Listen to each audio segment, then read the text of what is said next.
আজ থেকে প্রায় 200 বছর আগে এখানে সতীদাহ হতো। এটি একটি সতীদাহ ঘাট।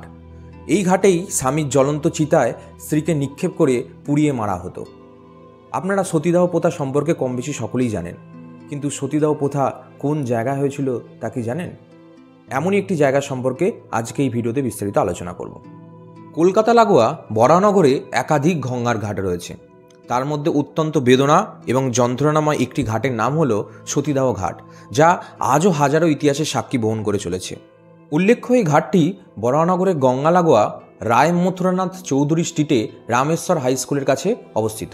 ইতিহাসবিদ অজিত সেন তার আঞ্চলিক ইতিহাস বরাহনগর গ্রন্থে এই ঘাটটির কথা উল্লেখ করতে গিয়ে লিখেছেন, এখানে ছিল একটি ফাঁকা জায়গা, সেখানে ছিল একটি বৃদ্ধ অশ্বত্থ গাছ, আর সেই গাছের নিচে ছিল একটি মহা শ্মশান। আজ থেকে প্রায় 200 বছর আগে এখানে সতীদাহ হতো, সেই কারণে এই ঘাটটির নাম সতীদাহ ঘাট। বরাহনগরের প্রামাণিক কালীবাড়ি যাওয়ার পথে শ্রীরামকৃষ্ণদেব বহুবার এই ঘাটে এসেছেন এবং বিশ্রাম নিয়েছেন, কিন্তু কালের ইতিহাসে এখানে আর কোনো শ্মশানের চিহ্ন মাত্র নেই। হয়েছে নতুন উদ্যান, কিন্তু রয়ে গেছে সেই নামটি, বরাহনগর সতীদাহ ঘাট। প্রখ্যাত ইতিহাসবিদ অজিত সেনের ওই গ্রন্থে সে সময় ক্যালকাটা গেজেটে প্রকাশিত একটি সতীদাহ ঘটনার কথাও উল্লেখ করা হয়েছে। সেখানে বলা হয়েছে, দত্তরাম চট্টোপাধ্যায় নামে বরাহনগরে একজন বিখ্যাত তুলো ব্যবসায়ী ছিলেন।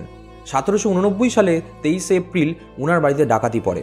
নগদ 10,000 টাকা সহ বহু দামি জিনিসপত্র ডাকাতরা ডাকাতি করে পালিয়ে যাচ্ছিল। সে সময় গৃহকর্তা দত্তরাম চট্টোপাধ্যায় তাদের বাধা দেন এবং পালানোর মুখে বাধা পেয়ে ডাকাতরা তাকে একাধিকবার রামদা দিয়ে আঘাত করেন এবং এই রামদার আঘাতের ফলে ঘটনাস্থলেই দত্তরাম চট্টোপাধ্যায়ের মৃত্যু হয়। এরপর আসে সেই বর্বরচিত এবং মর্মান্তিক সময়। মৃত দত্তরাম বাবুর জ্বলন্ত চিতায় তার স্ত্রীকে হাজারো আপত্তি থাকা সত্ত্বেও জোরপূর্বক নিক্ষেপ করা হয়। এভাবেই মৃত স্বামীর চিতায় জীবিত স্ত্রী একটু একটু করে আগুনের দোপ দিয়ে ঝলসে পুড়ে কষ্টে মারা যেত। কি মর্মান্তিক হতো সতীদাহ।